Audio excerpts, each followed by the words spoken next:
For nearly a year now, we've reported on the profound impact coronavirus is having on all aspects of life. Tonight, we can tell you about the justice system, which is facing a huge and growing backlog of cases. The most up-to-date figures haven't been released yet, but by the end of last year, the overall backlog was expected to have doubled from around 20,000 in April to more than 40,000 by December. This is for every type of criminal case. But the majority. And Chris is here now. It's so tough, isn't it? We've seen this throughout the pandemic, trying to keep people safe, but also trying to keep the things that need to be moving. But this is a huge problem, isn't it? And it's getting bigger. It's a problem.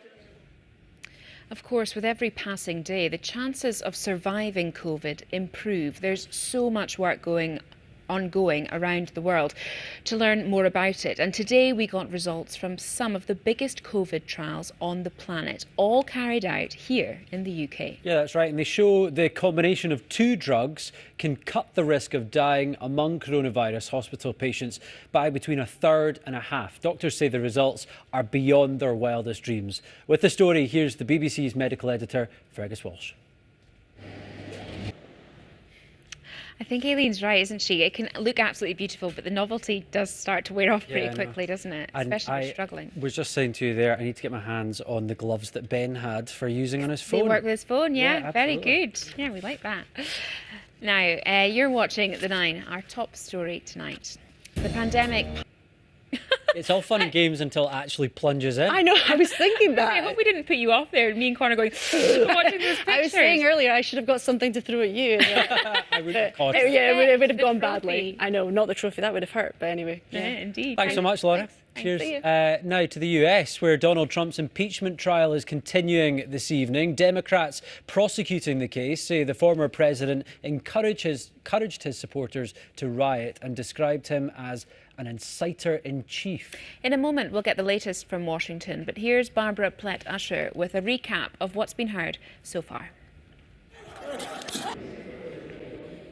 Now, most of us have answered the phone to someone claiming to offering us some compensation cash, or to say, dealt with almost 350,000 phone scams last year alone. Yeah, and even the Nine's consumer affairs correspondent Nick Sheridan hasn't managed to escape the fraudsters. Here's what happened when scammers tried their luck on him.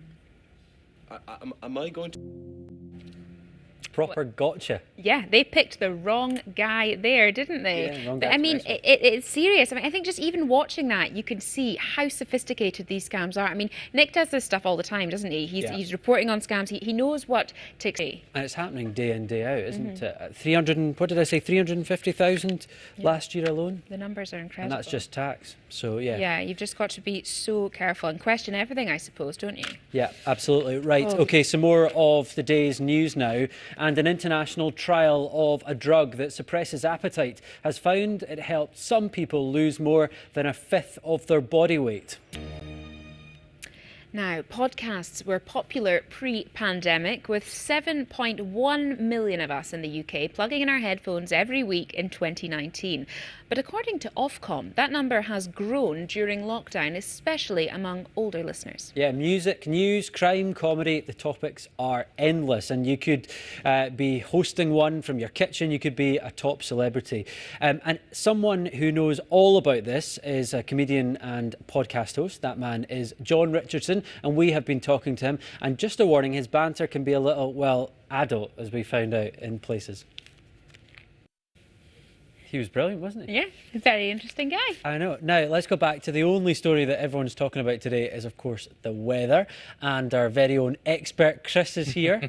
Everyone pretends to be an expert in the weather when it's all that... And why not? For now. So staying cold. Yeah, staying cold. I was going to say, actually, isn't it mad that we're seeing wildfires in one part of the country and record-breaking freezing temperatures in another? It's just still don't understand wild. how that's I know. Chris, thank you so much. Thank you. Right, just before we go, let's stick with the weather chat and have a look at some of the best videos and pictures of you and the snow. Mad, aren't they? She's very, very brave. We should say, actually, that picture of the car covered in snow with a little tiny little... Yeah. The police issued that today because that car had been driving. Somebody had been driving in that and they'd pulled it over, which is just... I mean, you're kind of laughing at looking at it, but that's just not funny at all, is it? No, very, very dangerous. Yes, must make sure to get your broom out and clean the windscreen and everything. But no, we take our hats off to those people swimming in the snow. Unfortunately, that's all we've got time for this evening. But as always, thank you very much for watching. Yeah, absolutely, John. Beatty is going to be back at the earlier time of 7 o'clock tomorrow morning. Don't forget you can follow us on Twitter at BBC Scot 9. Yes, have a very good evening. Good night for both of us for now. Good night.